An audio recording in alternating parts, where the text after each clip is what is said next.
There's no doubt that the cannabinoids found in marijuana have a wide variety of medical benefits. But some people do suffer from cannabis use disorder. What is this? Let's talk about it. Hey everybody, it's Dr. David. Hope you're having a good day.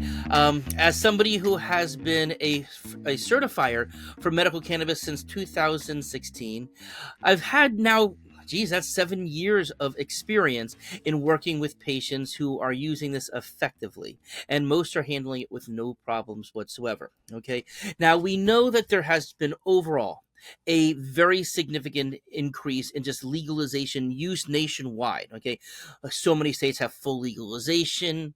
Even more of them have a medical use only. But this is something that is becoming more and more common, as well as more accepted in the medical field. I am getting a lot more referrals from other physicians about the use of medical cannabis. Of course, I think it's because we've shown that we really focus on education and proper med management, and helping people understand how to properly use all of the different types of ingredients that are found in cannabis, between the different cannabinoids and the terpenes, and but also how you can actually do it in a proper way to make sure that you're getting the best benefit and also minimizing any negativity from it. Now, we are also looking at a situation in Florida where it seems as if there's a pretty good chance that marijuana for legalization for recreational purposes will be on the ballot here in Florida in 2024.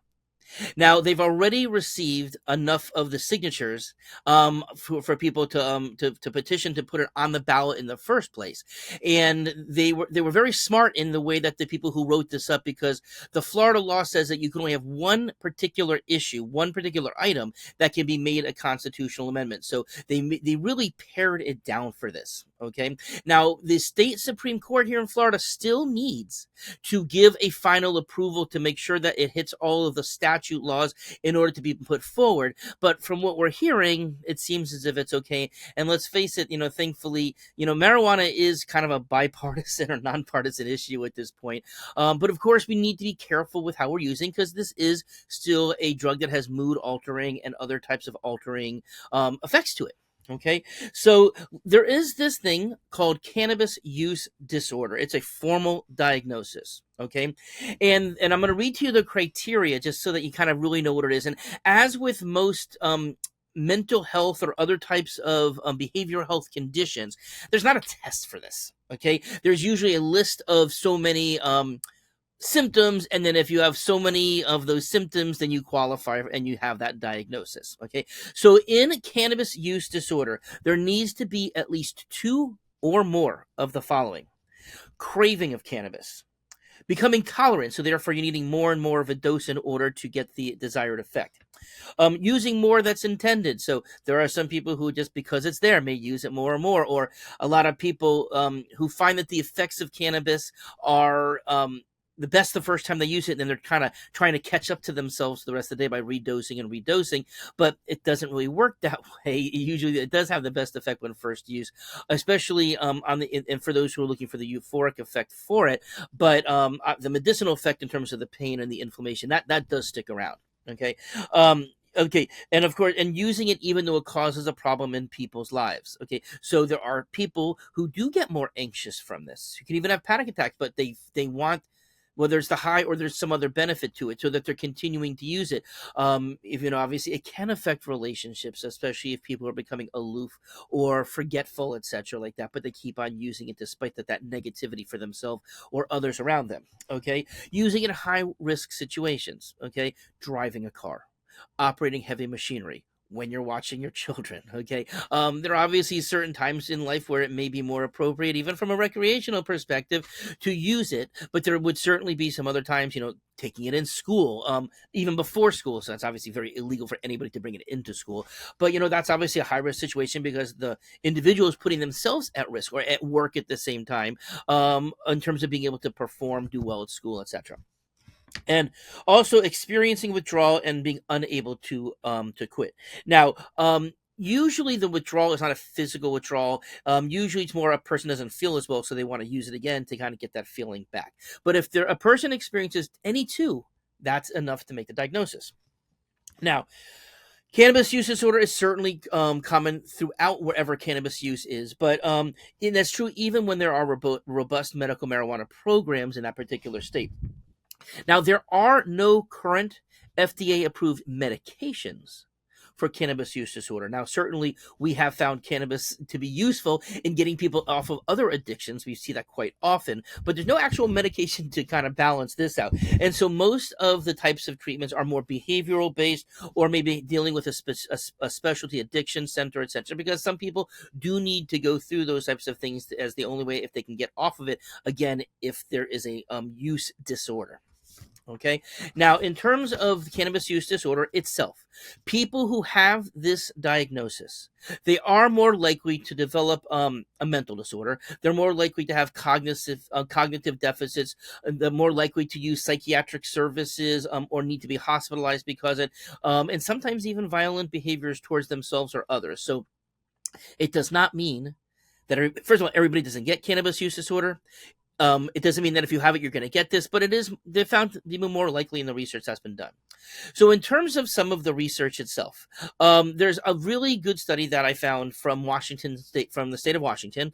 This was a recent study where they took a group of 1,500 people who had used cannabis in the prior 30 days, and they asked the questions there.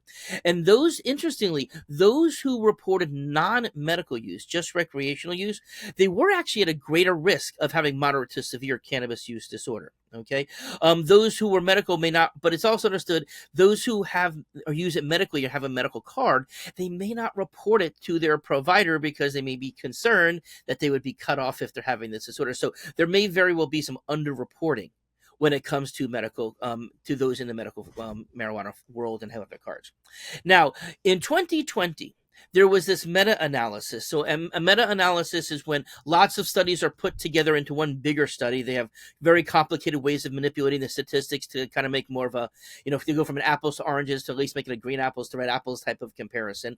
And this was done like in the United States, in the Netherlands, in Germany, in Austria, and New Zealand, and France. Oh, and Ireland, excuse me. And in this study, they did find that 22% of cannabis users went on at some point to develop a cannabis use disorder. And that risk actually went up to 33% for younger users, I should say, who engaged in weekly or daily use. In addition to that, there was another study in Canada, and they found that cannabis use disorder went up from 17% to 24%, comparing before marijuana was legalized until after it was legalized in Canada. So, it's clear that the numbers are showing that this can be a problem for some people. Okay.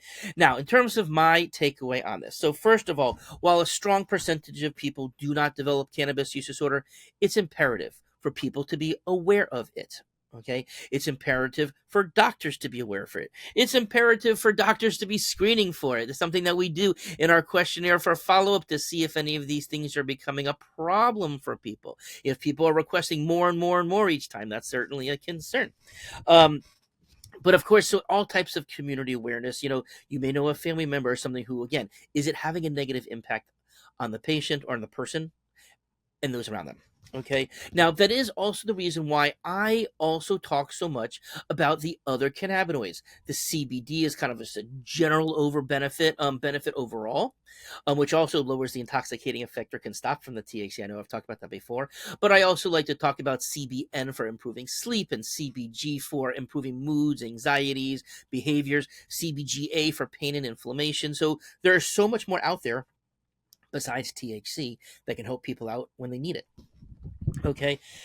And of course, from my perspective, making sure that the root cause of a person's disease is looked at in the first place. And that's where our functional medicine work comes in for those who want to do that. But also, again, if you're not asking the questions, if you don't ask, you can't find.